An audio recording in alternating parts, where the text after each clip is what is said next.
मुफ्ती साहब मियाँ बीवी के चंद बुनियादी मोटे मोटे हुकूक बयान कर दें, मुख्तसर वजाहत कर दें, ताकि आजकल मियाँ बीवी इतने मोटे मोटे आ रहे हैं, उनके हुकूक भी मोटे मोटे, पराठे खा खा के, पिज़्ज़े खा खा के दोनों क्या हो रहे हैं, मोटे मोटे। तो मोटे मोटे हुकूक जो अल्लाह रसूल ने बयान किए हैं वो यही है कि औरत पर लाजिम है शौहर की इताअत करे, ये शौहर का बुनियादी हक है। वो अपने आप को शौहर के पैरेलल ना समझे, वो समझे कि घर का सरबरा ये शौहर है, ये बुनियादी हक है शौहर का, और शौहर के जिम्मे है उसका बुनियादी नान नफका। हदीस में आता है जो खुद खाए वही उसको भी खिलाए, जो खुद पहने वही उसको भी पहनाए, मतलब उसी स्टैंडर्ड का। तो ये उसका बुनियादी हक है, और उसे टाइम दे, ये भी बुनियादी हुकूक में दाखिल है। शादी हो गई, उसके बाद मार्केट से बंदा शॉर्ट 12-12 बजे तक गटर के ढक्कन पे बैठा रहता है दोस्तों के साथ, 2-2 बजे तक, फिर आता है मुंह उधर करके सो जाता है, फिर सुबह उठ के ऑफिस चला जाता है। तो उसको कुछ वक्त देना भी उसके बुनियादी हुकूक में से। अच्छा, जब मैं ऐसी बात करता हूँ तो दिल जले भी होते हैं। जब मैंने बयान में बात की है ना बीवी के हुकूक की, तो कुछ दिल जले शौहरों के गलत कमेंट्स आ रहे होते हैं। जब बयान में बात की है शौहर के हुकूक की, कुल दिल जली बीवियों के गलत कमेंट्स आ रहे होते हैं। तो भाई हर किसी को गलत शौहर मिलता है, किसी को गलत बीवी मिलती है, तो सब एक जैसे थोड़ी होते हैं। हम तो जनरली उसूल बयान करते हैं ना। अब जनरली तो यही होता है मियाँ टाइम नहीं देता बीवी को, लेकिन बाज दफा उल्टा होता है। मियाँ आता है घर में, वो चाहता है बेगम के साथ बैठूं गपशप, बेगम के नाक पे हर वक्त मक्खी बैठी रहती है, वो जरा जरा सी बातों पे मुंह बना के बैठी होती, वो ठीक ही नहीं हो रही होती किसी तरीके से। तो फिर उसमें तो गलती किसकी है? औरत की गलती है ना भाई। ये मूड अच्छा करो यार, तगा आ रहा बड़ा आया, जरा सी बात पे कुछ बुरा लग गया, कुछ दिल पे ले गई, पॉज कुछ सेंसिटिव होती है, तो फिर आदमी कहता है इनके साथ क्या बैठा है आदमी है, फिर वो मुंह उधर करके सोता है तो उसमें भी गुस्सा आ रहा होता है। तो कह रहा है ना भाई मैं तमीज से बात हो रही है, ना मुंह उधर करके सोने दे रही है, तो जाए कहाँ? फिर वो मुझे गालियां देते हैं कि इनके मशवरे पे शादी की थी, फंस गया मैं। तो बाज आदमियों के दिमाग खराब होता है, वो कभी सीधा मुंह होता ही नहीं उनका, जब भी घर में आते हैं टेढ़े मुंह ही होता है उनका, नाक पे मक्खी बिठाई हुई होती। बाज औरतें टेढ़ी होती हैं। तो दोनों ठीक, बहुत खुशकिस्मत है कि दोनों क्या है, इंसान के बच्चे हैं, बहुत ही कम होता है। तो इसलिए खुद भी सीधे हो जाओ, और औरत को चाहिए वो भी क्या करे भाई, खुश अखलाकी के साथ घर में रहो, छोटी मोटी चीजें हर घर में होती है। बेसिक यही है कि बस वो उसको चाहिए प्रॉपर टाइम दे, और तमीज से बात करे, बेगम की इज्जत करे, उसको मोहब्बत से बात करे। और इसको चाहिए इताअत किसकी करे? वो मना कर रहा है किसी चीज से तो चूंचरा ना करे, क्यों क्यों, बस मना कर दिया, शौहर ने बोल दिया, खत्म। नहीं भाई, आप मेरे बड़े हैं, आपने ऑर्डर कर दिया, मेरे लिए ये काफी है।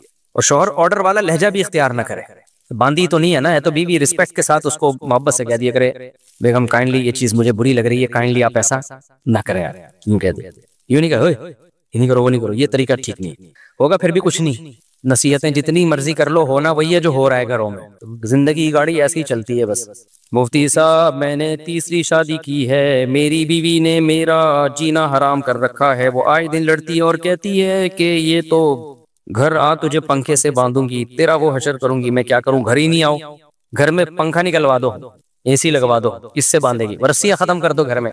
भाई ये दूसरी तीसरी शादी के साइड इफेक्ट हैं, बस इसको एंजॉय करो, खुद ही सही हो जाते हैं हालात। इनकी कोई वो नहीं होती कि इस तरह से ठीक होंगे, बस ये टाइम बेहतरीन मरहम है, इसमें बस जज्बाती फैसला मत करो। लोग एकदम गुस्से में जज्बात में आके दौड़ दौड़ तलाक, ये जगलियों का काम है, समझते हो? जब शहद की मक्खी से डायरेक्ट छत्ता लगा के मुंह लगा के शहद पियोगे तो मक्खियां काटेंगे, एंजॉय करो उसको। तो खुद ही वक्त जो है ना बेहतरीन मरहम है, इसमें जो बर्दाश्त कर लेता है वो जंग जीत जाता है, समझ रहे हो? वक्त बेहतरीन मरहम है, इसको गुजारो, टाइम जितना गुजरेगा हालात सेट होते चले जाए। अमेरिका में मुंह बंद हो गया था मेरे 4 शादियों, थक करके ना जेल। अमेरिका में 4 शादियों की तरकीब में मुंह रोक के बैठा हुआ 2 हफ्तों से। सही है, देखो अपना मेंबर, अपना पाकिस्तान, सुभान अल्लाह यार, दे दनादन 4 शादियों की बात करो, कोई पूछने वाला नहीं है। वहां तो भाई केस बन जाता है, 2 शादियों की तरकीब दो किसी को। इसलिए जो आता था हुजरत कितनी शादियां कर सकते, मैं कहता छाँव में आ जा भाई, इधर नहीं छाँव में। दुनिया में कुछ लोग बेवकूफ होते हैं, मजहबी लोगों को चढ़ाने वाले, वो कहते हैं डंके की चोट पे हक बयान करो जहां भी हो। ये दुनिया में इससे बड़ा बेवकूफ कोई पैदा वही नहीं है जो मौका बेमौका हर बात पार्सल कर देता हो, समझते हो? तबलीग का कभी भी ये उसूल नहीं है कि डंके की चोट पे जो चाहे बोल दो। तबलीग में हमेशा हिकमत मसलहत देखी जाती है कि ये बात यहाँ बोलने की, मैं बोल देता, निकाल लेते, तो जो बोलने की और चीजें थी वो बोल पाता। जब एक बात यहाँ बैठ के बोल सकता हूँ तो मुझे क्या जरूरत है मैं वहीं जाके मेंबर पे बोलूं जाके? उनको मैं बोला छाव में आ जाओ या अल्फलाइया आ जाना, बोल यही बोलूंगा, इसके अलावा कुछ नहीं बोलूंगा। असल में हमारी जो यंग जनरेशन है ना, उसको गलत गाइड किया जाता है। मैं बोल देता, मुझे डिपोर्ट करते, मेरा कोई नुकसान नहीं था, मुझे क्या, मैं तो यहीं रह रहा हूँ, मुझे तो जब मैं जा रहा था ना, किसी ने कहा आप स्लिप तो नहीं हो जाएंगे, मैंने कहा वो पकड़ के बिठा भी देंगे ना तो मैं भाग के आऊंगा, क्योंकि हमें यहाँ, हमें भाई यही मजा है हमारी जिंदगी। हमारी मुर्गियां यहाँ अंडे दे रही हैं, वहां अंडे, बोलो, हमारी बकरी इधर दूध दे रही है, वहां थोड़ी दूध दे रही है। तो हमारा तो दिल इधर ही लग रहा है पाकिस्तान में। बाकी हम आपको मना नहीं करते, आप अमेरिका जाओ, आप जापान जाओ, लेकिन हर एक का अपना अपना स्टाइल है। तो हमें तो यहाँ ज्यादा मजा आता है। मुल्क वो भी बहुत अच्छा है भाई, बल्कि बहुत चीजों में ज्यादा ही अच्छा है। तो लेकिन एक उसूल हमेशा याद रखो, हक बात छुपाना, गलत बयानी करना इस्लाम में हराम है। किसी के डर से आप गलत मसला नहीं बता सकते। खूब समझ लो कि गवर्नमेंट का खौफ था या आपको कोई और डर था, तो आलिम ने मसला ही गलत बता दिया, ये नाजायज है। खामोशी इख्तियार करना ये जायज है, किसी मसलहत की खातिर। समझते हो, ये हदीस से साबित है। तो बेमौका बात, वक्त बे वक्त बात करके ऐसी बात करना जिससे कोई फायदा ना हो, नुकसान उसका ज्यादा हो, तो ये जायज नहीं है। ऐसी तबलीग, खामोशी इख्तियार करना जायज है। और ये हदीस से साबित है, नबी सल्लल्लाहु अलैहि वसल्लम ने बैतुल्लाह की 4 दीवारी बड़ा करने का इरादा किया कि इसको थोड़ा सा खींच के आगे ले जाएं, जो इब्राहिम अलैहिस्सलाम ने जहां तक बनाई थी। लेकिन आपने कहा कि लोग नए नए मुसलमान हुए हैं, वो ये समझेंगे कि मैं बैतुल्लाह की हैयत को तब्दील कर रहा हूँ, जो इब्राहिम अलैहिस्सलाम की इमारत थी उसको तब्दील कर रहा हूँ। हालांकि तब्दील नहीं कर रहे थे आप, तो उसी पे कायम कर रहे थे, लेकिन आपने खामोशी इख्तियार की कि छोड़ दो ऐसे ही। लोग कंफ्यूज होंगे, क्यों? कल्लिमुन्नास अला क़द्रि उक़ूलिहिम, लोगों से उनकी अकल के हिसाब से बात किया करो। कुछ बातें ठीक होती हैं लोगों की मेंटल लेवल से ऊपर की। अब नबी सल्लल्लाहु अलैहि वसल्लम हुक्म देते कि बैतुल्लाह को हतीम तक ले आए, हतीम तक। तभी हम तवाफ हतीम से बाहर से क्यों करते हैं, पूरा बैतुल्लाह कवर हो जाए। तो आप अगर हुक्म देते तो जो पुराने सहाबा थे जिनका ईमान बहुत मजबूत था वो तो दिलो जान से मान लेते। जो नए नए लोग मुसलमान हो रहे थे, अभी इस्लाम पर उनको 100% इत्मीनान नहीं था, वो शक में पड़ जाते हैं कि भाई ये तो सदियों से जो काबा चला आ रहा है उसी को क्या कर रहे हैं, चेंज। और एक इब्राहिम अलैहिस्सलाम से उनको मोहब्बत भी थी, तो कौन हर एक को जाके समझाता नहीं भाई असल में वो था, ये नहीं था। तो आपने फरमाया छोड़ो, ऐसे ही रहने दो इसमें। क्यों? तवाफ जो है वो तो फिर भी हो ही रहा है ना, पूरा वो तो मुकम्मल हो रहा है, कोई शरी मसला थोड़ी इससे फर्क पड़ रहा है इससे। आज तबलीग में इस बात का लोग ख्याल नहीं करते कौन सी बात किधर कहने की है और कौन सी बात में कहाँ खामोश रहना। आप बाप को तबलीग करना शुरू कर दो, अब्बा ये किया करो, अब्बा ये किया करो, अब्बा को गुस्सा आ रहा है तो क्या कहा जाएगा, भाई आप चुप हो जाओ। बाप को तबलीग करना इस स्टाइल में आपके जिम्मे नहीं है। अब वो कहे मैं हक तो बयान करूंगा, चाहे कुछ भी हो, टंके की चोट पे बयान करूंगा, तो टंके की चोट पे तेरा सर पे चोट लगेगी, तेरे अब्बा का डंडा लगेगा, उसके बाद तू कुछ बयान करने के काबिल नहीं रहेगा। समझते हो? हाँ, इसमें ये जरूर है कि मसलहत में और बुज़दिली में थोड़ा सा फर्क है। बाज दफा बुज़दिली की वजह से इंसान खामोश होता है, उसको मसलहत का नाम दे रहा होता है, और बाज दफा मसलहत की वजह से खामोश हो रहा होता है, लोग जो उससे दुश्मन है वो उसको बुज़दिली का नाम दे रहे होते हैं। दोनों में बड़ा फर्क है, समझते हो? बुज़दिली की बेस पे खामोश रहने की इजाजत नहीं है, मसलहत की बेस पे खामोश रहने की इजाजत है। बुज़दिल का मतलब डरता है कि मेरे साथ ये ना हो जाए, मेरे साथ ये ना हो जाए, मुझे यूं ना कर दिया जाए, मुझे यूं ना, ये तो जायज नहीं है। एक है मसलहत कि जो काम आप कर सकते हैं उससे भी महरूम हो जाओगे, तो इससे नुकसान दीन को होगा। जैसे नबी सल्लल्लाहु अलैहि वसल्लम अगर हुक्म देते कि नहीं भाई दीवार को बढ़ा दो, हम किसी से नहीं डरते, भाई बात डरने की नहीं है। जो नए नए लोग इस्लाम कबूल कर रहे हैं उनका दीन दाव पे लग जाएगा, इससे नुकसान किसको होगा? इस्लाम को होगा। फिर जब इस्लाम मजबूत हो गया, ताकतवर हो गया, तो फिर खलीफा ने जब नबी सल्लल्लाहु अलैहि वसल्लम के दुनिया से जाने के बाद, खुलफाए राशिदीन के जाने के बाद, जो बादशाह आए उन्होंने ये हदीस जब उनके पास पहुंची तो उन्होंने बैतुल्लाह को हतीम तक बढ़ाया। वही फितना हुआ। तो कुछ लोगों ने कहा नबी के दौर में नहीं था, आप सही हदीस दिखा रहे हैं उनको। उन्होंने कहा भाई नबी के दौर में नहीं था, उन्होंने गिरा दिया। फिर कोई बढ़ा रहा है, कोई गिरा रहा है। इमाम मालिक ने फतवा दिया भाई इसको बढ़ाने की इजाजत नहीं। हालांकि बुखारी की सही हदीस है कि यहाँ तक है, यहाँ तक नहीं है, लेकिन नहीं, उम्मत की मसलहत के उनमें फूट ना पड़े, ये सबसे अहम है शरीयत में। समझते हो कि नहीं समझते? आज बाज मजहबी स्कॉलर क्या करते हैं, कहीं मिंबर पे ले जाके बिठा दो, उस इलाके में पड्डा डाल देंगे जाके, ऐसे ऐसे मसाइल बताना शुरू कर देंगे, लोगों की मेंटल लेवल से ऊपर की बातें, हयात ममात के झगड़े और जो क्या क्या। जो पंजाब में आप झगड़े जाके देखो, आम पब्लिक हैरान होती है यार ये हो क्या रहा है। तो खामोशी इख्तियार करना जायज है, मसलहतन, बुज़दिली की बेस पे नहीं। वाकई मसलहत हो, लेकिन गलत बयानी शरीयत में जायज बोलो नहीं है। और दूसरी बात, मसलहत और बुज़दिली में बारीक लाइन है। बाज़ दफा मसलहत होती है, लोग उसको बुज़दिली समझ रहे होते हैं कि ये मौलवी डरता है। भाई डरता नहीं है, मसलहतन खामोश है। क्यों? बहुत सारी मसलहतें हो सकती है, तो लोग कहते हैं डर गया, डर नहीं रहा होता वो। और बाज दफा डर रहा होता है, उसको नाम क्या दे रहा होता है? मसलहत का। ये भी होता है, असल में जो डर रहा है तो नाम उसको मसलहत का दे रहा होता है। तो ये फर्क करना साहिब हिकमत का काम होता है। तभी अल्लाह ताला ने कुरान में जिस नेमत को सबसे बड़ी नेमत करार दिया है ना, वो है हिकमत। यूतिल हिकमता मैं यशा, जिसको चाहता हूँ हिकमत देता हूँ। ये हिकमत यही तो है कि आपको पता है, पता चल जाए तकब्बुर और इस्तिगना में फर्क, आपको तवाज़ो में और एहसास कमतरी में फर्क पता चल जाए।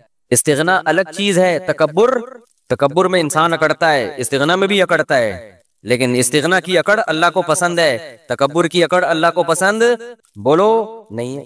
दोनों में फर्क है। एक है तवाज़ो, एक है एहसास कमतरी। तवाज़ो अल्लाह को पसंद है, बाज़ दफा तवाज़ो नहीं होती, एहसास कमतरी की वजह से मरा जा रहा होता है, जमीन में गड़ा जा रहा होता है। वो समझता है मैं बहुत मुतवाज़े, मुतवाज़े थोड़ी है तू, तुझे तो तेरे अल्लाह जो अल्लाह ने सलाहियतें दी कमबख्त, तुझे उन्हीं का ही पता नहीं है, तो तू तो कुछ दुनिया में कर ही नहीं सकता। अभी इन पे मैं तवाज़ो किसे कहते हैं, एहसास कमतरी किसे कहते हैं, तकब्बुर किसे कहते हैं, इस्तिगना किसे कहते हैं, मसलहत और बुज़दिली, ये अलग अलग मुस्तकिल टॉपिक्स हैं। इतराना अलग चीज है, शुक्रगुजारी अलग चीज है। पांच दफा इंसान अपनी नेमतें लोगों के सामने बयान कर रहा होता है, वो इतरा नहीं रहा होता, वो शुक्रगुजार होता है। ये अमल अल्लाह को पसंद है, लेकिन यही बयान करना बाज दफा इतराना कहलाता है, फख्र कहलाता है। ये अल्लाह को पसंद नहीं है। तो साहिब हिकमत बताएगा कि किसका अमल तकब्बुर इतराना है और किसका अमल शुक्रगुजारी है। हमारे हजरत मुफ्ती रशीद अहमद साहब जब आके बैठते मजलिस में, तो जो आदमी उनके मिजाज से वाकिफ नहीं था ना, वो जब अपनी तारीफें करते तो नया आदमी समझता है इनके अंदर तो बड़े इतरा रहे हैं, भाई मेरे अंदर ये खूबी, मेरे अंदर ये खूबी, मुझे अल्लाह ने ये दिया, तो वो समझते शो मार रहे हैं। हम चूंकि उनकी सोहबत में रह चुके थे, हमें पता था शो नहीं मार रहे हैं, इनके मिजाज में शो है ही नहीं, इनके मिजाज में अल्लाह ने शुक्रगुजारी का जज्बा दिया है। नहीं यार ये ज्यादा पेचीदा हो गया, अभी दोबारा आ रहा हूँ वापस, ज्यादा गाढ़ा हो गया मेरा ख्याल है बयान। तो ये हर चीज में ना एक अलग अलग टॉपिक है ये। तो खैर मैं जो मिसाल दे रहा था कि एक आदमी बयान कर रहा है 99 चीजें गलत, एक चीज सही, तो क्वांटिटी के लिहाज से गलत बातें ज्यादा हैं, सही बातें कम है। दूसरा बयान कर रहा है 99 सही एक गलत, तो लोग देखते हैं यार 99 बातें तो सही कर रहा है ना, चलो एक गलत कर रहा है कोई बात नहीं। भाई ये किसी को जांचने का तरीका बोलो नहीं है। इस्लाम में क्वांटिटी से ज्यादा वैल्यू किसकी है? क्वालिटी की। इसकी दलील क्या है? क़यामत के दिन आमाल, गुनाह और नेकियां गिनी जाएंगी या तोली जाएंगी? बोलो भाई, जो ज्यादा नेकियां लाया है जन्नत में जाए, ऐसा होना चाहिए? क्या ख्याल है? जो कम नेकियां लाया है जहन्नम में जाए? ना ना ना ना ना, अल्लाह ने कहा नहीं, ज्यादा और कम की तो मैंने बात ही नहीं की है। ये जो ज्यादा लेकर आएगा 99 नेकियां और एक गुनाह लाया, तो 99 नेकियां चल भाई जा जन्नत में, एक गुनाह है तो चल बख्श दिया। और जो लाया 99 गुनाह और एक नेकी, उसको कहाँ जाना चाहिए? बल्कि 51 ना। भाई अल्लाह मियाँ यूं फरमा देते कि जो ज्यादा नेकियां लाएगा वो जन्नत में, जो ज्यादा बुराइयां लाएगा वो कहाँ? जहन्नम में। ये मैयार होना चाहिए था ना। तो फिर जो 51 नेकियां और 49 गुनाह लाया, उसे कहाँ जाना चाहिए? मुंह से यानी बोलने चाहिए ना, 51 नेकियां और 49 गुनाह, क्योंकि उसकी नेकियां ज्यादा हैं, गुनाह क्या है? कम है। तो जो स्कॉलर 99 सही बातें कर रहा है, एक गलत कर रहा है, उसे भी जन्नत में जाना चाहिए ना। क्या ख्याल है भाई साहब? कोई चार्टर्ड अकाउंटेंट के इक्वेशंस तो नहीं हल करवा रहा आपसे बैठ के ना, सीधी सीधी मिसालें दे रहा हूं भाई। तो जो 99 नेकियां लाया हो एक गुनाह, उसे कहाँ जाना चाहिए? जन्नत में, क्योंकि नेकियां ज्यादा हैं, गुनाह क्या है? कम है। लेकिन अल्लाह मियाँ के यहाँ ये मैयार नहीं है। अल्लाह मियाँ ने ये नहीं फरमाया जो ज्यादा नेकियां लाएगा वो जन्नत में, जो ज्यादा गुनाह लाएगा वो जहन्नम में। ना ना ना, अल्लाह मियाँ ने फरमाया फमन सक़ुलत मवाज़ीनुहु, जिसकी नेकियों का पलड़ा झुक गया, वजनी हो गया, चाहे एक ही नेकी हो। बाज़ दफा एक ही नेकी इतनी भारी होगी, और जिसके गुनाहों का पलड़ा झुक गया, पलड़े पर होगा, समझते हो? पलड़े पर होगा हिसाब किताब। अब इसमें मुबहम रख दिया भाई, एक गुनाह हो सकता है वजनी बहुत हो सकता है, वही सारी नेकियों को खा के खत्म, और एक नेकी हो सकती है, हो सकता है ऐसी खानदानी वजन वेट इतना हो कि सारे जिंदगी के गुनाहों को अजदहे की तरह खा के खत्म। तो इससे पता चलता है भाई, जो स्कॉलर 99 गलत बातें कर रहे हैं, एक सही कर रहे हैं। तो उसका मुकाबला उससे नहीं कराना जो 99 सही कर रहा है, एक गलत। ना ना ना, देखना है कि वो जो एक गलत है उसका वेट कितना है। अगर 99 सही है, एक गलत है, लेकिन वो गलत बहुत वजनी है, तो वो एक गलत भी उस स्कॉलर के गुमराह होने के लिए काफी। तो जब भी जनाब गांधी साहब कहे ना कि मशक्कत की वजह से रोजा छोड़ सकते हैं, तो उनसे बोले ठीक है, सफर में अगर टेंशन ना हो तो फिर छोड़ सकते हैं कि नहीं छोड़ सकते। अभी देखो हुआ क्या है, मैं अमेरिका से आ रहा था ना, तो हमारे साथ एक दोस्त मेरे, मैंने कहा इस दफा हम खानदानी रोजा रखेगा सफर में, खानदानी रोजा। उन्होंने कहा ये क्या है भाई। अब हम अमेरिका से उड़े हैं कराची की तरफ, तो सूरज के मुखालिफ सिमत में हम जा रहे हैं, समझ में आ रही है ना बात। सूरज के मुखालिफ सिमत में दिन रात बहुत स्पीड से चेंज हो रहा है। मैंने कहा जिंदगी का मुख्तसर तरीन रोजा रखते हैं हम, सवाब पूरा मिलेगा, गारंटी है, ठीक है ना, क्योंकि दिन बहुत छोटा हो रहा है ना। अबे सूरज की क्या हो गया, सूरज इधर को जा रहा है, आप इधर को जा रहे हैं, तो जल्दी जल्दी सुबह सादिक भी जल्दी होगी, जोहर भी जल्दी, असर भी जल्दी, मगरिब भी जल्दी। तो मैंने कहा हम रोजे का सवाब क्यों जाया करें भाई। अब जब हम शिकागो से उड़े, वहां सुबह के 5 बज रहे थे, 5 बजे सुबह सादिक थी। हम जब रास्ते में पहुंचे हैं तो शिकागो के टाइम के मुताबिक 12 बजे सुबह सादिक हुई है, यानी हम तो 8 बजे उड़ गए ना, तो 12 बजे मैंने कहा खिड़की से बाहर झांकना नहीं, हम यही समझेंगे हम शिकागो में ही हैं, अमेरिका में ही हैं, घड़ी अमेरिका के हिसाब से। रात 12 बजे मैंने कहा भाई हम सहरी करके नियत कर ली रोजे की, सुबह 10 बजे नाश्ते में रोजा इफ्तार होगा हमारा। रात को तो सोना ही था, जहाज में थोड़ा ऊँग ही रहा होता है ना आदमी। मैंने कहा यूं समझो कि रात 12 बजे हम डिनर कर रहे हैं और सुबह नाश्ता करेंगे 10 बजे, तो ये डिनर आप सहरी की नियत से करो और सुबह 10 बजे नाश्ता आपने इफ्तारी की नियत से करना है। तो सुबह हमने अपने दिमाग को अमेरिका के हिसाब से बेवकूफ बनाया ताकि रोजा भी हो और आसानी से रोजा हो जाए। वो अलग बात है कि सुबह 10 बजे हम दुबई एयरपोर्ट पे थे जहाँ मगरिब की अजानें हो रही थी, घड़ी मैंने चेंज नहीं की, हमने कहा हम यही समझे हम 10 बजे खा रहे हैं। तो कह रहे ये कौन सा रोजा हुआ। मैंने कहा सवाब पूरा मिलेगा, ये रोजा क्या। फिर मैंने कहा देखो हमने नमाजें भी तो ठकाठक 5 नमाजें पढ़ी है ना, वरना इतनी जल्दी जल्दी नमाजें कहाँ आती हैं भाई। तो अल्लाह मियाँ अगर हमसे बोले कि मैं तुम्हें रोजे का सवाब नहीं दे रहा, ये कौन सा रोजा हुआ, तो हम कहेंगे अल्लाह फिर नमाज क्यों फर्ज की तूने हमारे ऊपर, ये कौन सी नमाज हुई। 13 घंटे में 5 नमाजें आती है क्या। अबे क्या हो गया, 13 घंटे में 5 नमाजें नहीं आ सकती हैं, हमारी आई हैं क्योंकि हम सूरज के मुखालिफ जा रहे हैं, ठक ठक नमाजें आ रही है। तो जब 5 नमाजों का अल्लाह हमें फर्ज करार दे रहा है, छोड़ने पर गुनाह दे रहा है, उन 5 नमाजों के छोड़ने पर, तो रोजा रखने पर सवाब क्यों नहीं देगा भाई वो। तो ये पैकेज है बेहतरीन रोजा रखने का। एक साहब क्या हुआ, ये जिसको फिका पड़ा हुआ हो ना वो करेगा ये अमल। भाई अल्लाह ताला ने जब एक उसूल बना दिया तो हम उस उसूल के पाबंद हैं। अब जो लोग रोजा रख के तोड़ देते हैं, गुनाह किया उन्होंने। रमजान का रोजा तोड़ने का कफारा कितना है, 60 रोजे लगातार। कितने उलमा कहते हैं दिसंबर में रखो, जून में रखने की बोलो। अब कोई फंटर बने कि मैं जून जुलाई में 60 रोजे रखूंगा, अबे तो क्यों अपने आप को बिला वजह टेंशन में डाल रहा है। अल्लाह मियां ने ये थोड़ी कहा कि जून जुलाई में रखो, अल्लाह मियां ने कहा 60 रोजे कंप्लीट होने चाहिए। तो ऐसे लोगों को हम मशवरा देते हैं कि अगर अल्लाह ने आपको पैसा ज्यादा दिया है, नॉर्वे चले जाओ सर्दियों में, वहां रोजा रखो, ठका ठक 60 रोजे आपके क्या हो जाएंगे, क्योंकि दिन बहुत छोटा होता है। लेकिन जाहिर है ये गरीब आदमी नहीं कर सकता, तो गरीब के लिए यही ऑप्शन है कि इधर दिसंबर में रख ले, या पंजाब में दिन और सर्दियों में छोटा हो जाता है तो वहां जाके रख ले। नहीं आ रही बात। तो शरी कायदा है भाई, सुबह सादिक होनी चाहिए, गुरूब आफ्ताब होना चाहिए, दोनों चीजें हो रही हैं। अब अल्लाह मियां ने दिन 2 घंटे का रख दिया, 3 घंटे का, तो ये हमारा हेडेक नहीं है भाई, ये मसला किसका है, अल्लाह मियां का। अल्लाह मियां अगर हमें क़यामत के दिन कह दे कि तुम्हें सवाब नहीं मिलेगा, इतने 3 घंटे के रोजे से 2 घंटे के रोजे से क्या फायदा, हम कहेंगे अल्लाह तू दिन बढ़ा देता हमारी, न तूने नॉर्वे जाने पर पाबंदी लगाई थी। नॉर्वे नहीं, कोई भी ऐसा ना जो साउथ पे हो, कोई सस्ता मुल्क हो, नॉर्वे तो बहुत महंगा है, और नहीं जाओ, इतना तो पैसा किसके पास होता है, इधर ही चले जाओ, मरी चले जाओ, सवाद चले जाओ, जहाँ ठंडे रोजे होते हैं, तो कफारा अदा हो जाएगा। समझते हो, नहीं समझते मेरा ख्याल, कफारा बहरहाल अदा, क्योंकि हमें इससे हमने उस फॉर्मेलिटी को जो अल्लाह का कानून है उसको पूरा करना है। अब नॉर्वे में रमजान के रोजे लोग रखते हैं ना, 2-2, 3-3, 4-4 घंटे के रोजे होते हैं, इतने मुख्तसर रोजे, तो आपका क्या ख्याल है, उनके रोजे नहीं होते क्या। अब कोई कह बे इतने से रोजे से बेहतर है ना ही रखो, ना ना ना ना, जो यहाँ गर्मी में रोजा छोड़ने पर गुनाह है वही वहां सर्दी में ना, उसको रोजा छोड़ने की इजाजत इस बेस पे के 2-3 घंटे से क्या होता है, ना हमें इस बेस पे कि 18 घंटे से क्या होता है। सही है ना। रमजान जब आएगा जितना मर्जी पसीना निकाले, जितनी मर्जी लेंथ हो। अब देखो नॉर्वे में गर्मियों में लोगों ने 20-20 घंटे के रोजे रखे हैं। हमारे दोस्त कहते हैं हम रखते हैं, इधर इफ्तारी की, इधर ईशा की अजान हुई, इधर सहरी, बस इफ्तारी सहरी एक ही होती थी और फौरन अगले दिन का रोजा शुरू। तो मुझे कहते थे मुफ्ती साहब बहुत लंबे रोजे हैं। अभी जब जून जुलाई, ये जो हमारे जब जून में रोजे थे ना, तो नॉर्वे में रोजे बहुत लंबे थे, रखे उन लोगों ने। मैं उनसे कहता हूँ, उनको मैंने कहा बेटा तुम लोग जो है सर्दियों में मजे भी तो तुमने बहुत उड़ाए हैं, सर्दियों के रोजे तुम्हारे 4-4, 5-5 घंटे के रोजे, तो अब गर्मियों के 20-20 घंटे की भी इंजॉय करो, समझ रहे हो।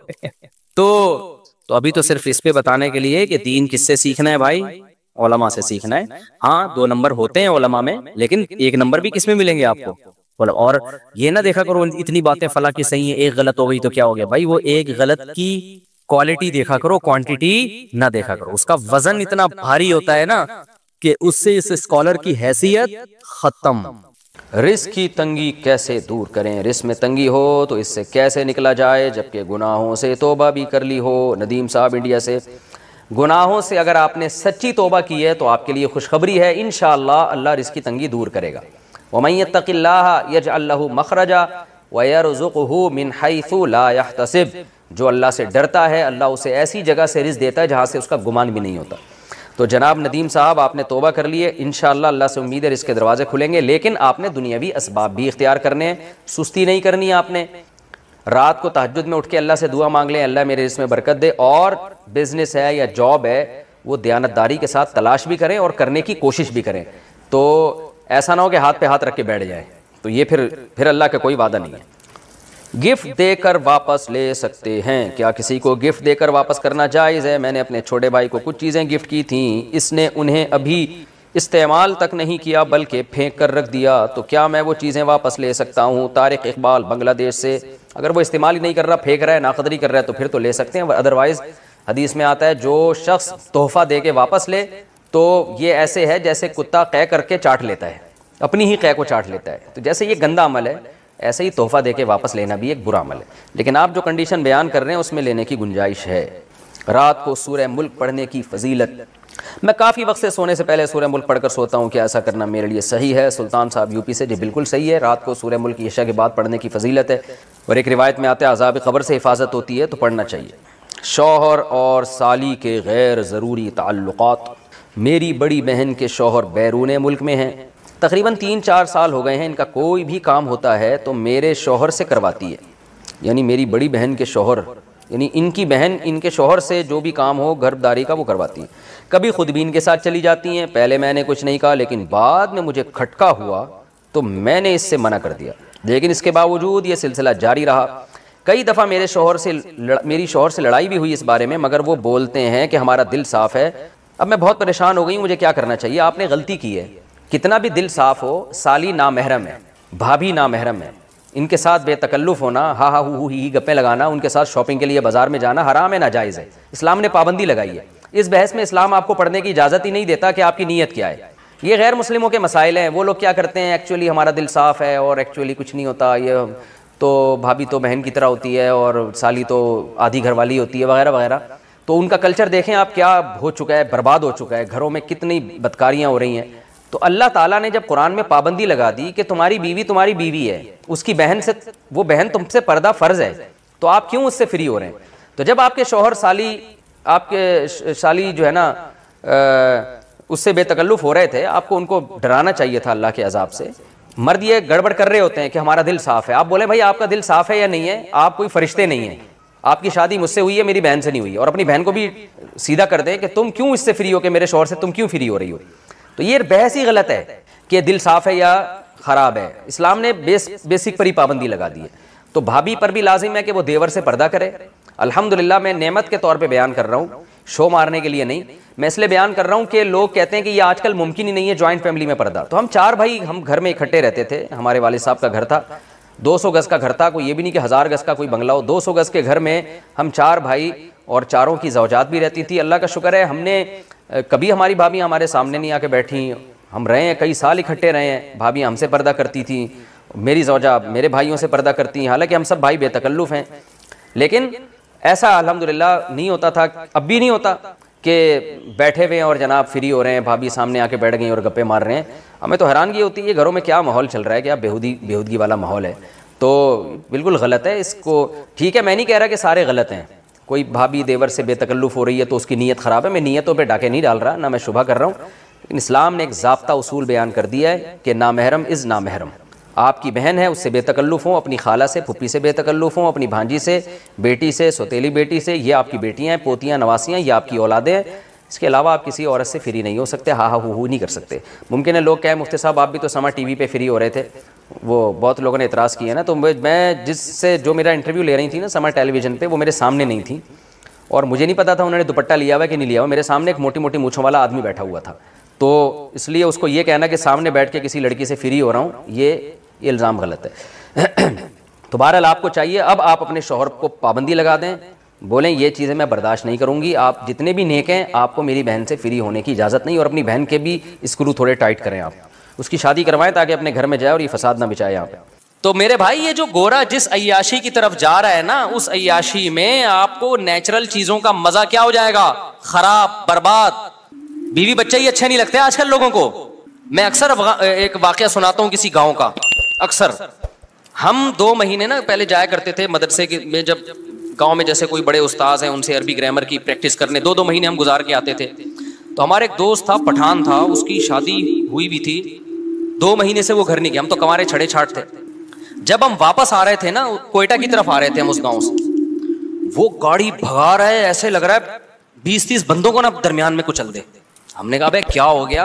कह रहा यार मेरी शादी हुई हुई है, अभी 2-3 साल हुए मेरी शादी को और 2 महीने से मैं घर नहीं गया। तो उसकी ये कैफियत बेगम से मिलने की, हमें डर ये था कि ऐसा ना हो कि गाड़ी लेके घर को तोड़ता हुआ चला जाए, कमरे में घुस जाएगी। उस वक्त हमारे उस्ताद बैठे थे, उन्होंने कहा देखो हलाल पर इक्तिफा का फायदा। ये क्या फायदा है कि ये आदमी नजर की हिफाजत करता है, फुहश फिल्में नहीं देखता, लड़कियों से इसकी दोस्ती नहीं है, इसको भूख लग रही है तो घर की दाल इसको बोलो अच्छी लग रही, भाग रहा है। अब शादीशुदाओं का हाल क्या है? बीवी से जान छुड़ा के भाग रहे हैं कि यार ये पता नहीं क्या मत्थे लग गई है मेरे, एक मुसीबत टेंशन पाल ली है हमने। आप कह सकते हो कि मजे तो आ रहे हैं ना इसको इधर उधर मुंह मारने के, ओ भाई ये मजे थोड़े दिन के हैं। ये मजे क्या हैं? थोड़े दिन के। देखो एक मिसाल देता हूं आपको मैं। अल्लाह ने ना इंसान को ऐसा बनाया है कि आप थोड़ी टेंशन उठाओगे ना, ये टेंशन आपके सुकून का जरिया बनती है। पूरा सिस्टम, पूरा निजाम हमारा इसी उसूल पे चल रहा है। जो आराम तलब होते हैं, जो सुकून के पीछे भागते हैं, उनको कभी भी सुकून नहीं मिलता। कल मैं वर्जिश कर रहा था, तो वर्जिश कर करके हालत जाहिर है आदमी थक जाता है, और गर्मियों में कराची की अभी हब्स कितना हो रहा है, पसीना बहुत निकलता है। तो मेरे साथ जो मेरे 2-3 शागिर्द थे, मैंने उनसे कहा देखो हम 1 घंटे की ये टेंशन उठाते हैं, उसके बाद 23 घंटे हमारे मजे के गुजरते हैं। होता है कि नहीं होता? मगरिब के बाद मैं जा रहा था ना, तो मुझे सुस्ती हो रही थी, यार कोई और काम करो, फिर जाओ ये डंट पे लो बैठ गए, और इतनी टेंशन वाला काम है, वजन उठाओ बिला वजह, 1 घंटा आपका गया। ये शैतान बहकाता है ना इंसान को। लेकिन क्या होता है जब आप 1 घंटा एक्सरसाइज करते हैं, वो टेंशन है, उसमें कोई इंटरटेनमेंट की कोई चीज नहीं है, मुसीबत में डाल रहे हो अपने आप। कितने फायदे 23 घंटे तक हासिल होते हैं। पहला फायदा, भूख दबा के लगती है। ये जो केले का मिल्क शेक है ना, मैं आम हालत में 1 गिलास भी नहीं पी सकता, मुझे बलगम और बदहज़मी होती है। लेकिन मैं जिम से जब होके आता हूँ, पूरा जग भर के, वैसे 2 अंडे इस गर्मी में खा के दिखाओ, क्या ख्याल है कोई खा सकता है इस गर्मी में? आप जब एक्सरसाइज करके आते हो, निढाल हो रहे होते हो, इतना जग भर के पीते हो आप, वो मजा, वो भी तो मजा है ना। फिर उसमें आप खजूरें भी डाल लो, पिस्ते भी डाल लो, बादाम भी डाल लो, सारे, एक तो मजा बहुत आता है एक एक घूंट पीने में, और बॉडी में ऐसा जज्ब होता है गायब। 2 घंटे बाद या 1 घंटे बाद फिर भूख लगना शुरू हो जाती है। ये लज्जत ये बगैर वर्जिश की मिलेगी आपको? नहीं मिलेगी। उसके बाद दूसरा मजा क्या? दबा के मजे की नींद आती है इंसान को, वो ऐसा मजा आ रहा होता है बिस्तर पे सोने में, वो एक अपना मजा। सुबह नाश्ते में भी भूख डबल हो जाती है सारा दिन, और फिर आपके जो बॉडी का फिगर बनना शुरू होता है, वो देख के वैसे इंसान को अच्छा लगता है कि यार मैं आड़ा तिरछा नहीं हो रहा, वरना टेढ़ा मेढ़ा, कोई उधर से निकल रहा है, कोई उधर से दाएं बाएं जा रहा है, एक कूला उधर को जा रहा है, दूसरा ऐसा लग रहा है ये दूसरा कूला किसी से उधार लिया हुआ है, इसका अपना नहीं है, ये एक अपना है, दूसरा किसी से उधार लिया हुआ है इसने। आड़ा तिरछा, उसके बाद भूख भी नहीं लग रही, खाया जा रहा है, शुगर ऊपर जा रही है, थोड़े दिनों में शुगर का मरीज, ब्लड प्रेशर, 20 किस्म की बीमारियां। तो 1 घंटा जो आपने टेंशन उठाई, उस टेंशन ने 23 घंटे आपको खुशियां दी हैं। यही जॉगिंग में भी होता है। आप सुबह जॉगिंग करके देखें, खूब पसीना निकालें, बहुत टेंशन होगी आपको, यार थक गया हूं, सांस फूल गया, भागते रहें। उसके बाद आप क्या करें? नहाएं, इतना मजा आता है। फिर उसके बाद आपको खाने में मजा आता है, सारा दिन ऐसे आंखों की रोशनी तेज रहेगी, दिमाग ऐसा फ्रेश। मेरे एक दोस्त थे, आड़े तिरछे हो गए ना बहुत ज्यादा, बहुत टेढ़े मेढ़े हो गए। मैंने कहा भाई तू एक दिन अल्लाह का वास्ता भाग ले अल्लाह का वास्ता। वो जबरदस्ती उनको भगाया हमने, और हिम्मत करके ना सांस फूला, मैंने कहा भाग, बहुत भगवाया उनको। अगले दिन कहते हैं यार आज का दिन तो मेरा अजीब ही, ऐसा लग रहा है मैं किसी और दुनिया में हूँ, जन्नत में आ गया मैं। कह रहा है ऐसा लग रहा है मैं किस जन्नत में हूं आज। मैंने कहा देखो वो एक आधे घंटे की टेंशन ने आपके 23.5 घंटे अच्छे गुजार दिए। खूब समझ लें, यही उसूल है। जो लोग इल्म हासिल करते हैं, हमने 7-8 साल इल्म हासिल किया मदरसे में, इंतहाई सख्त टेंशन वाला टाइम गुजारा है मैंने मदरसे में। लोग समझते हैं मदरसे में बैठते थे तो पेड़े खाते थे वहां बैठ के। 8 साल 9 साल जो मैंने मदरसे में गुजारे हैं, मैं अब तो बयान में भी बताता हूँ, बाज दफा छुप छुप के रोता था मैं, क्योंकि वो सारी इंटरटेनमेंट जो हमारी कॉलेज की, जब घर से निकलते थे एसएम साइंस कॉलेज में जाते थे, तो आपको पता है कराची में जो कॉलेज में जाता है तो कॉलेज के अलावा वो हर जगह जाता है, एजुकेशन का कोई सेटअप ही नहीं है। तो हम जा रहे हैं, हमेशा 2 घंटे लेट पहुंच रहे हैं, रास्ते में गोला गंडा खा रहे हैं, खरबूजे वाला खा रहे हैं, और वो मस्तियां, फिर कैप और वो ये वाला गिलास, वो जो लौंडे लपाड़े होते हैं हमारे दोस्त सारे वही ना, कैप पहना हुआ, स्टाइल स्टाइल, पढ़ाई गई तेल लेने। वहां गए तो पता ही नहीं चल रहा हमारा पीरियड कौन सा चल रहा है भाई, ठीक है ना। फिर बैठे, फिर इम्तिहान के दिनों में कांप रहे हैं, तो फिर मेहनतें हो रही हैं, वो किसी तरीके से ट्यूटर लगवा के, जो ही होता है आजकल कि भाई फिर ट्यूशन पढ़ रहे हैं वो। लेकिन मजे बहुत थे कॉलेज में। जब हम मदरसे में गए हैं भाई, वहां तो पढ़ना पड़ रहा है बैठ के, रात 11-11 बजे तक मुताला। 8 साल हमने इस तरह से, फिर फजर की नमाज के बाद क्लासें शुरू हो जाती थी हमारी, फजर के बाद, फजर से जोहर तक क्लासें, फिर थोड़ी देर आराम, फिर उसके बाद तकरार, स्टडी, मुताला, असर के बाद बयान, 15-20 मिनट हमें टहलने के, चाय पीने के मिलते थे। उसके बाद फिर मगरिब के बाद मुताला, स्टडी कर रहे हैं, फिर इशा के बाद, इशा से पहले खाना खाया, खाने के बाद फिर किताब लेके बैठ गए। 7-8 साल कंटिन्यू ये कंडीशन, आप सोचो क्या हाल हुआ होगा। लेकिन उस 7-8 साल ने मैं फारिग हुआ हूं 99 में मदरसे से, वो 93 में गया था, 99 में फारिग हुआ। वो जो 7-8 साल थे, उस टेंशन ने अगले 23 साल से टेंशन फ्री बनाया हुआ हमको। नहीं, ये बात मेरा ख्याल है समझ में, यानी उसने जो हमें आगे की जो जिंदगी थी वो क्या हो गई। अगर उस वक्त हम आवारागर्दी करते, अबे नहीं यार कौन पढ़ेगा मदरसे में यार, तो भाई चल कॉलेज में पढ़ ले, अबे छोड़ यार, तो अभी क्या कर रहे होते, बंटे खेल रहे होते हैं, स्नूकर क्लब में घुसे हुए होते कहीं, सही है ना, वो खेल रहे होते और बेरोजगारी के ताने दे रहे होते, अबे पाकिस्तान से भागो यार, यहाँ से, इस मुल्क में कुछ रखा हुआ ही नहीं है यार, यही बातें कर रहे होते। अबे तूने तीर क्या मारा है, तूने मेहनत क्या की है। 4 शादियां तो दूर की बात, अभी एक को तरस रहे होते। कुछ भी होता, और अगर उल्टे सीधे तरीके से पैसा आ भी जाता, तो बहुत से लोग गलत तरीके से पैसा कमा लेते हैं। तो पैसे से करते क्या हम, जब इल्म नहीं होता तो वही पैसा आपकी बर्बादी का जरिया बन जाता है। मैंने पैसे वाले ज्यादा डिप्रेशन में देखे हैं गरीबों की निस्बत। हमारे उस्ताद हमें कहा करते थे 7-8 साल लग के मेहनत करके पढ़ लो, हमेशा आप मुस्तकबिल क्या हो जाएगा, उस्ताद हमें बताया करते थे। बल्कि हमारे उस्ताद तो हमें यहां तक कहा करते थे कि देखो जो चीज मार्केट में कम होती है उसकी वैल्यू ज्यादा होती है। मदारिस के तलबा में आजकल मेहनत का जज्बा कम हो गया है, तुम अगर मेहनत से पढ़ोगे तो तुम्हारी वैल्यू बहुत ज्यादा हो जाएगी। या तो सभी पढ़ रहे होते हैं ना बहुत मेहनत से, तो फिर तुम्हारी कोई हैसियत नहीं थी, तुम्हारी मेहनत जाया जाती। उन्होंने कहा पढ़ने वाले बहुत कम है, इस तरह से हमें असाजा मोटिवेट करते थे। तो अब देखो कितना फायदा हो गया उसका, चाहे दीन की लाइन में हो चाहे दुनिया की लाइन में हो। दुनिया के एक उसूल है कि जो अपने आज को कल के लिए कुर्बान करता है, थोड़ी कुर्बानी देगा, उसका आउटपुट बहुत ज्यादा होगा। उन्हीं दिनों में हमें याद है हमारे उस्ताद एक वाकया बताया करते थे हमें मोटिवेशन के लिए, कहते थे देखो जो लोग कुरान की तिलावत करते हैं कितना अटक अटक के पढ़ते हैं, तिलावत की अक्सर तौफीक भी नहीं मिलती, रोजाना प्लान करते हैं आज हमने आधा पारा पढ़ना है, आज 1 पारा पढ़ना है, फिर पढ़ा नहीं जा रहा होता, अब्बा मर जाते हैं उनके सवाब के लिए नहीं पढ़ा जा रहा होता कुरान उनसे। हाफिज क्या करता है 3-4 साल मेहनत करके रट्टा लगा के याद कर लेता है। ये 3-4 साल की मेहनत है, फल पूरी जिंदगी उठाता है हाफिज। तरावी में कुरान पढ़ा भी रहा है, सुन भी रहा है, जब चाहे मजे से रवानी में से एक आदमी 1 घंटे में 1 पारा खत्म करता है, हाफिज 20-25 मिनट में 1 पारा आराम से खत्म कर ले। 2-3 साल की मेहनत हुई, फल कैसे मिल रहा है जिंदगी भर का। मैंने भी इसी तरह कुरान हिफ्ज किया, बैठा रहता था, मेरे वालिद साहब आके देखते हैं भाई इतनी मेहनत कर रहा है, मुझे पता था यार ये थोड़े दिन की मेहनत है, फल क्या है।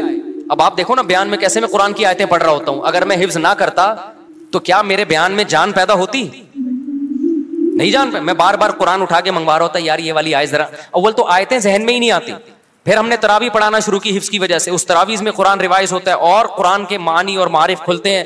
अगर वो मैंने 6 महीने का तकरीबन टाइम होगा जो स्ट्रगल और मेहनत करके कुरान हिफ्ज किया, अगर वो 6 महीने में टेंशन ना उठाता तो आज मैं आपके सामने इस तरह से बयान ना कर रहा होता जिस तरह आप सुन रहे हैं बैठ के। वो 6 महीने टफ मेहनत की, उसका फल पूरी जिंदगी के लिए अल्हम्दुलिल्लाह मिल रहा है। तो चाहे दीन हो दुनिया हो, जो कुर्बानी देता है, जो टेंशन उठाता है टेंशन उससे दूर भागती है, और जो सुकून की तलाश में सुकून के पीछे भागता है सुकून आगे आगे और ये पीछे पीछे। तो जिस्मानी वर्जिश का भी यही है, आप 24 घंटे में एक टाइम निकाल के अपने आप को थकाते हो, जिस टाइप की मेहनत होगी ना उसी टाइप का आपको बदला मिलेगा। आप जिस्म को थका रहे हो जिस्म रिलैक्स होगा, आप दिमाग को थका रहे हो दिमाग रिलैक्स होगा, ख्वाहिशात को कुचल रहे हो ख्वाहिशात पूरी होंगी आपकी।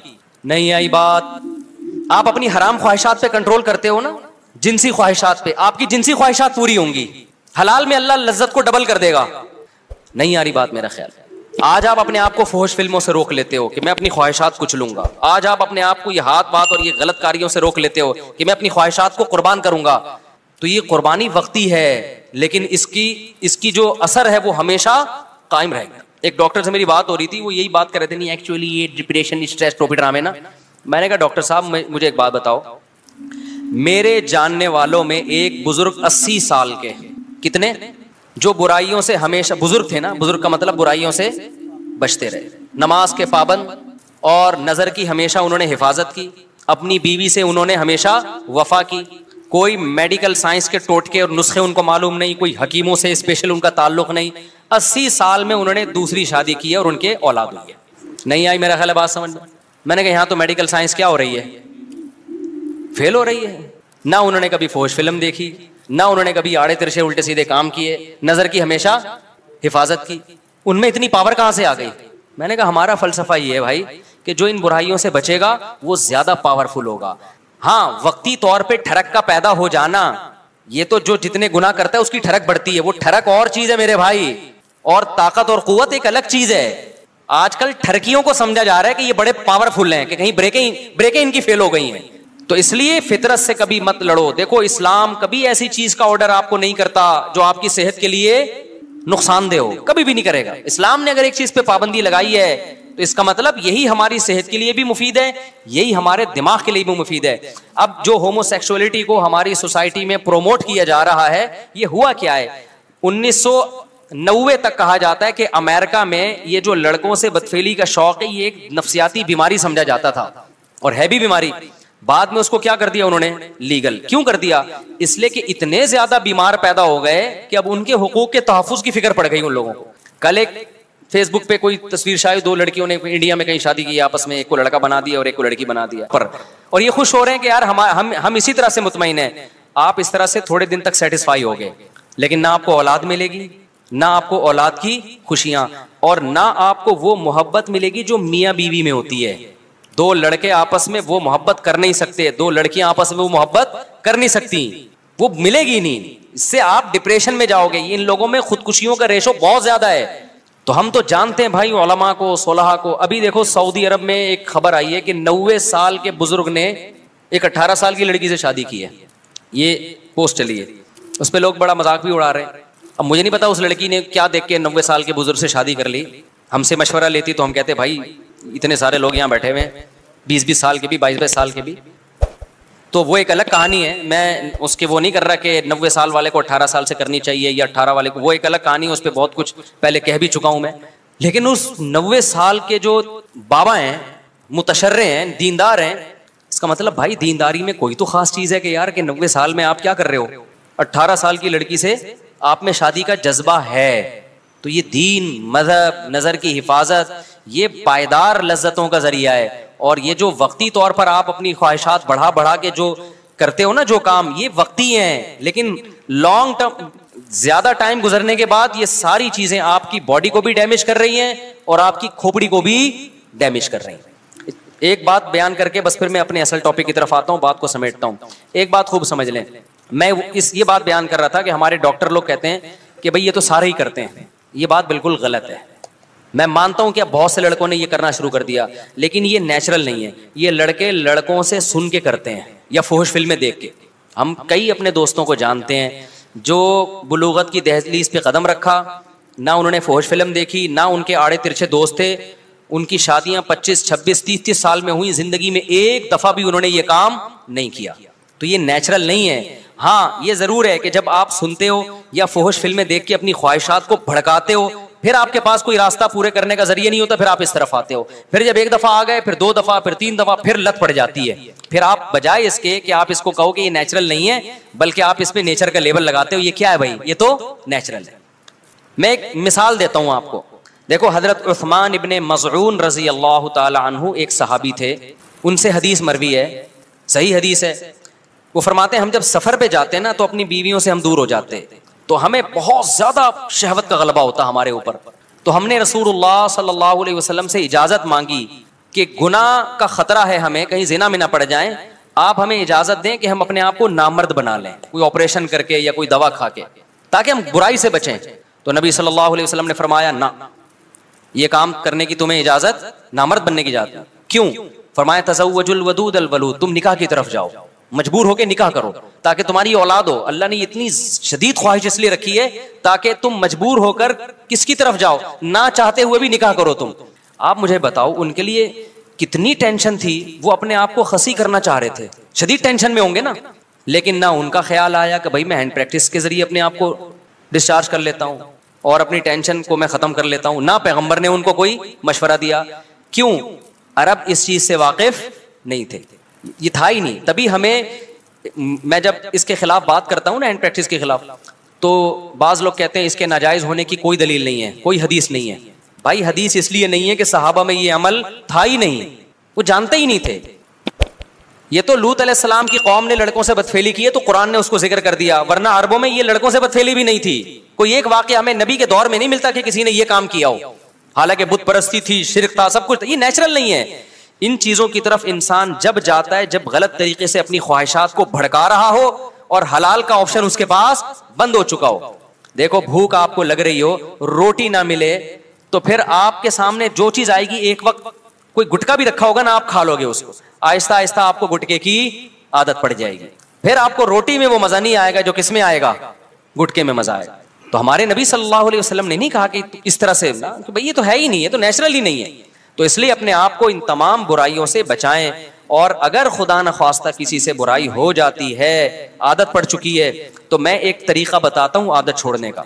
ये इतनी लंबी तमहीद मैंने इसलिए बांधी है कि डॉक्टरों ने दिमाग ऐसा खोपड़ी नौजवानों की खराब कर दी है कि पहले नौजवान ये बुराई करके तौबा करते थे, उलमा के पास आते थे कि यार हमें कोई तरीका बताएं, हम ये बुराई छोड़ें। अब डॉक्टरों ने इतना प्रोमोट कर दिया, बास डॉक्टरों ने, सारों की बात नहीं कर रहा, कि अब लोग कहते हैं इसको छोड़ने की जरूरत है ही नहीं, हमें क्या जरूरत है भाई, इसको हम छोड़ दें, कोई जरूरत ही नहीं हमें इसके छोड़ने की। तो पहले ये समझे कि ये नुकसानदेह है। अब छोड़ने का तरीका क्या है? देखो, किसी काम को करते रहने से करने की आदत पड़ती है, छोड़ते रहने से छोड़ने की आदत पड़ेगी। सबसे पहला काम तो फौरन से पहले निकाह। इसमें बाज जाली हकीम डराते हैं कि अबे तुम तो लुट गए, तुम तो बर्बाद हो गए, तुम्हें तो इतना नाइट फॉल हो गया, तुम तो यूं दिन दिन में 6-6 दफा करते हो, बीवी के काबिल रहे नहीं हो। और भाई अगर डिले कर दिया ना तो और नुकसान होगा। फौरन नेचर पे आ जाओ, उससे इस बुराई को छोड़ने में क्या होगी, आसानी होगी। आहिस्ता आहिस्ता आहिस्ता जब छोड़े रखोगे ना, आहिस्ता आहिस्ता आहिस्ता आहिस्ता नेचर, आप अपनी नेचर पे चलना शुरू हो जाओगे। जैसे गलत चीज करने से गलत की आदत पड़ती है, तो छोड़ने से छोड़ने की आदत हो जाती है। कितने लोग हैं गुटखे खाते हैं, छोड़ देते हैं तो क्या हो जाते हैं। मैं एक दोस्त का वाकया सुनाता हूँ ना, उसको कोई बहुत खतरनाक नशे की आदत पड़ गई थी। उसने मुझे खुद अपना वाकया सुनाया, कह रहा मुझे आदत पड़ गई, तो इतना खतरनाक नशा था। कहते हैं ये जो लोग कहते हैं ना हमसे नशा नहीं छूटता, झूठ बोलते हैं। कहते हैं मैंने क्या किया, अपने आप को किसी कमरे में, घर में ना 6 महीने के लिए बंद कर दिया। मैंने कहा ऐसी की तैसी, घर से बाहर ही नहीं निकलूंगा, हत्ता कि जुम्मा भी नहीं पढ़ने जाता था। कह रहे मुझे पता था जुम्मा पढ़ने गया ना, वही पुराने दोस्त जो नशा करते हैं वो मिल जाएंगे, फिर मुझे नशे का शौक हो जाएगा। 6 महीने कह रहे मैंने घर के अंदर टेंशन में गुजारे, किसी काम के लिए घर से बाहर नहीं निकला। 6 महीने के बाद वो खतरनाक नशा छूट गया। कह रहे मैं बहुत डिप्रेशन में आता, सिर्फ पागलों की तरह मेरी कैफियत हो जाती। मैंने कहा मर जाऊंगा, नहीं खाऊंगा। आहिस्ता आहिस्ता बॉडी को से उस नशे के असरात क्या हो गए, खत्म। अब माशाल्लाह फिटफाट है, आप उसके चेहरे की रौनक देखो, आप हैरान हो जाओगे। तो इसी तरह याद रखो, जो काम, ये जो गलत तरीके से ये जो फौज फिल्में देखते हैं लोग, या अपने आप को अपने हाथ से अपनी ख्वाहिशात पूरी करते हैं, ये भी असल में एक जिस्मानी बीमारी है, दिमागी बीमारी है। इसको भी कैसे छोड़ा जाएगा कि ये काम करना छोड़ दो, एकदम नहीं छूटता, आहिस्ता आहिस्ता छोड़ो। मैं आपको एक नुस्खा बताता हूँ। हमेशा एक काम किया करो कि जब भी आपसे ये गुनाह हो ना, अपने आप को सजा लाजमी दो। समझ रहे हो? किसी को हाथ से ख्वाहिश पूरी करने की आदत हो गई है, किसी को फौज फिल्में देखने की आदत हो गई। गुनाह करके अपने आप को ऐसे ना छोड़ो बेलगाम। आपने क्या करना है, जब आपसे गुनाह हुआ आपने कोई जुर्माना रख लो अपने ऊपर, या नफली रोजा रख लो कि मैं 2 रोजे रखूंगा, 1 रोजा रखूंगा। या वो हर आदमी की आदत कितनी है और वो कितनी सजा अफोर्ड कर सकता है, उसकी हर एक की इसमें अलग कंडीशन है। मैं बार बार वाकया सुनाता हूं। हमारे एक दोस्त को सिगरेट की आदत पड़ गई कनाडा में। उन्होंने क्या किया, मैंने उनसे कहा भाई जब भी सिगरेट पियो ना, आपने उस वक्त 10,000 की बड़ी वैल्यू थी पाकिस्तानी, 7-8 साल पुराना वाकया हो गई। मैंने कहा 10,000 रुपए जो डॉलर के हिसाब से पाकिस्तानी 10,000 बनते हैं, वो आपने सदका करने हैं। लेकिन मैंने कहा ये सदका छोड़ना नहीं है आपने। 10,000 उनके लिए बहुत बड़ी रकम नहीं थी। वो चाह रहे थे कि मैं ज्यादा दूं। मैंने कहा नहीं, ज्यादा नहीं, ज्यादा में ये होगा कि आप दोगे नहीं, थोड़ी रकम हो। वो क्या करते, जब सिगरेट पीते 10,000, जब सिगरेट पीते 10,000। मुझे उन्होंने कहा मेरी तो आदत छूट नहीं रही। मैंने कहा ये 10,000 देते रहो आप। इससे ये होगा कि गुनाह करते रहने से ना गुनाह की क्वांटिटी बढ़ती है, कम से कम बढ़ेगी नहीं। जितनी पी रहे हो ना उतनी रहेगी। अभी इसको यहां ब्रेक लगा लो बस, ये भी बहुत है। अबे जो गुनाह करते हैं दिन में 10 दफा, 4 दफा, 6 दफा, तो आपका क्या ख्याल है, यही होता ही है कि जो हाथ से ख्वाहिश पूरी करते हैं फिर फिल्मों की तरफ भी वही जाते हैं, फिर फिल्में देख देख के लड़कियों से दोस्ती की तरफ जाएंगे, फिर दोस्तियों की वजह से आगे जिना की तरफ जाएंगे। मैंने कहा ये जो आपने अपने आप को सजा देना शुरू कर दी है, इसका पहला फायदा ये होगा कि ये गुनाह यहीं तक रहेगा, आप इससे आगे ये सिगरेट तक ही रहेगा, चर्च की तरफ नहीं जाओगे आप। अबे क्या हो गया आप लोग की समझ, चर्च आप में से कोई चर्च तो नहीं पीते ना भाई। ये तमाम गुनाहों के बारे में पहला नकद फायदा क्या हो गया, बढ़ेगा नहीं गुनाह। वरना ये जो हाथ से ख्वाहिश पूरी करते हैं ना, ये यहां तक नहीं रहते, ये इससे अगले स्टेप की तरफ जाते हैं इंसान। ये जो गोरा पहुंच गया ना, वसीम से शादी और गफ्फार से शादी हो रही है गोरों के यहाँ, ये इसलिए कि जिना कर करके थक चुके हैं। ये रोजाना नई नाइट क्लब में लड़की, अब ये थक चुके हैं, भी कह रहे हैं कुछ और चाहिए। तो अब कुछ और के चक्कर में पता नहीं क्या क्या कर रहे हैं। ये तो मिंबर पे बताया नहीं जा सकता। इंसान ख्वाहिशात का गुलाम है, ख्वाहिशात पूरी करना शुरू कर दे, उसकी ब्रेकें फेल। वो कहते हैं और कुछ नया चाहिए, कुछ नया चाहिए, अजाब में आ जाता है। हल उसका ये है कि आपको लज्जत चाहिए ना, आपको खाने की लज्जत चाहिए, आप 2 टाइम नागा कर लो, खाना खाना छोड़ दो। आप तीसरे टाइम पे आपको दाल में वो लज्जत महसूस होगी। हम रोजा रखते हैं, इफ्तारी में मजा आता है कि नहीं आता, लेकिन गोरे ने जो फलसफा दिया है ना कि नहीं अब कुछ और खाओ, अब कुछ और, अब कुछ और, अब कुछ और, तो भाई उसकी तो कोई हद ही नहीं है। ख्वाहिश पूरी करना चाहते हो तो ख्वाहिशात को कुर्बान करना पड़ेगा। आप चाहते हो मुझे खाने में मजा आए तो खाना छोड़ दो एक टाइम। अबे नहीं आ रहा ना, क्या हो गया, देखो जिस दिन रात आप चाहते हो मुझे खाने में खूब मजा आए तो उस दिन दोपहर के खाने का नागा कर दो। ये नहीं हो रहा आज के शहवत परस्त इंसान से, समझते हो। अब आपने क्या करना है, अपने ऊपर जुर्माना लगाना है आप, या रोजा रखने का या पैसों की सूरत में। उसका पहला मैंने उनका कहा कि 10,000 रुपए सदका करना नहीं छोड़ना। वो मुझे बताते मैंने सिगरेट पी 10,000, मैंने सिगरेट पी 10,000। जाहिर एक हद होती है ना। उसके बाद सिगरेट पीने से पहले ख्याल आया अबे 10,000 की रहने दे, बचा ले 10,000। तो दिन में जो 20 पीते थे वो 20 से आहिस्ता आहिस्ता कितनी हो गई, 10। लेकिन शैतान मुसलसल लगा रहता है। शैतान कहता है तेरा सदका करने का कोई फायदा नहीं हो रहा। तो ये समझ लो ये शैतान आपको वर्गला रहा है, फायदा हो रहा है, फौरन आपको नजर नहीं आ रहा।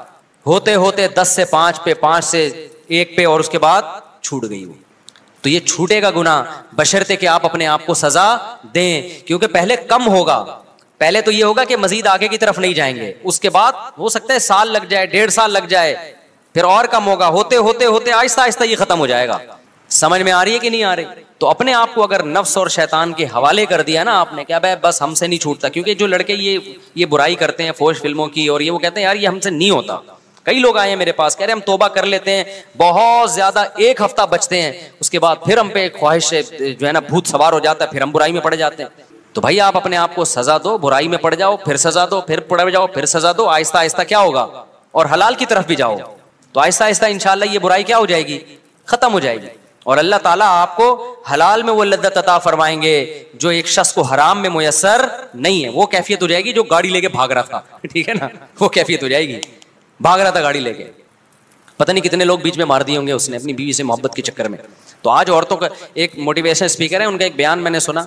वो कह रहे थे कि जब मर्द घर में आता है तो आजकल बीवी मर्द के लिए तैयार ही नहीं होती, एक्चुअली गलत है ये। तो मुझे ख्याल हुआ कि यार इनको सोसाइटी का पता नहीं है। आजकल उल्टा मामला है। ये पहले ज़माने में हुआ करता था कि मर्द जब घर में आता था, बेगम तैयार नहीं होती थी, उसके लिए पसीने वाले कपड़ों में बैठी होती, मर्द को गुस्सा आता। आज क्या हो रहा है, बेगम चाहती है कि मर्द की तवज्जो मिले, मर्द को वो अच्छी नहीं लगती। मेरे पास कितने केसेस आए हैं भाई ख़वातीन के, इस्लामाबाद में था, एक खातून आई, कह रही मेरा मियाँ मुझे देखता ही नहीं है, मुझ में दिलचस्पी नहीं है उसको। आजकल ये मसले हो गए हैं। वजह क्या है? वो इंटरनेट पर, फिल्मों में इधर उधर इतने डिजाइन मुख्तलिफ किस्म के देख रहा है कि उसको अपनी घर की मुर्गी दाल बराबर लग रही है। तो इससे आप समझ रहे हो आपकी बीवी का नुकसान हो रहा है। ना ना ना ना मेरे भाई, पहले किसका नुकसान हो रहा है? आपका नुकसान हो रहा है। क्योंकि ये जो मजे हैं ना बाहर के, ये थोड़े दिनों में वैसे ही खत्म होने वाले हैं। इंसान की बॉडी एक हद तक लज्जतों को की आदत होती है उसको, उसके बाद उसको उसमें लज्जत आना खत्म हो जाती है। उसके बाद थोड़ी उसको घर भी गया और बाहर भी गया। और वैसे भी एक खातून तो बहुत शिकायत करती थी, मेरा मियाँ इधर उधर औरतों में मुंह मारता है, मैं क्या करूं। उसके बच्चे भी थे, मैंने कहा गुजारा करो। कह रही इतने, मैंने कहा थोड़े दिन में बुढ़ा हो जाएगा, उसके बाद इन औरतों ने इसको वैसे ही लिफ्ट नहीं करानी। तो वो चूंकि ये 15 साल पुराना वाकया है, 15 साल पहले की बात है। कुछ दिन पहले उस खातून का फोन आया, मेरा मियाँ बुढ़ा हो गया है। अब वो लड़कियों के पीछे भाग रहा है, लड़कियां उसको लिफ्ट नहीं करा रही, और उसके भी जज्बात ठंडे हो गए। मैंने कहा था 15 साल घर, क्योंकि घर टूटने में बड़े नुकसान होते हैं बाज़ दफ़ा। तो इसलिए मेरे भाई नज़र की हिफाजत करो, फौज फिल्मों से अपने आप को बचाओ। 80 साल में इंशाल्लाह आप क्या करोगे? एक और शादी कर रहे होगे, और फिर मीडिया पे आपका मजाक उड़ाया जा रहा होगा। 90 साल 80 साल का होके 18 साल की लड़की से शादी कर रहा है। वो मजाक बनता है नहीं बनता, मैं इस पर तबसरा नहीं करूँगा, लेकिन बहुत से लोग आपसे आके पूछ रहे होंगे, यार हांडी में डालते क्या हो, खाते क्या हो। वो मैंने वाकया सुनाया था ना एक ताइफ के काजी का। हमारे उस्ताद ताइफ में थे, सऊदी अरब में ताइफ नहीं है, वहाँ के एक बूढ़े जज थे। तो जजों का बड़ा तजर्बा होता है, नए नए केस आते हैं। तो हमारे उस्ताद ने उनसे पूछा कि हजरत आपके पास इतने अरसे से आप कोर्ट में फैसले कर रहे हो, कोई बड़ा यूनिक किस्म का केस आया हो आपके पास? तो जज साहब ने कहा कि मेरे पास एक बड़ा यूनिक केस आया। 4 औरतें आई मेरे पास, 4 जवान औरतें। उन्होंने अपने शौहर के खिलाफ केस किया कि वो उसने हमें टेंशन दी हुई है मुसलसल। समझ रहे हैं? टेंशन से मतलब ये कि सुकून ही नहीं है उसको। अब मैं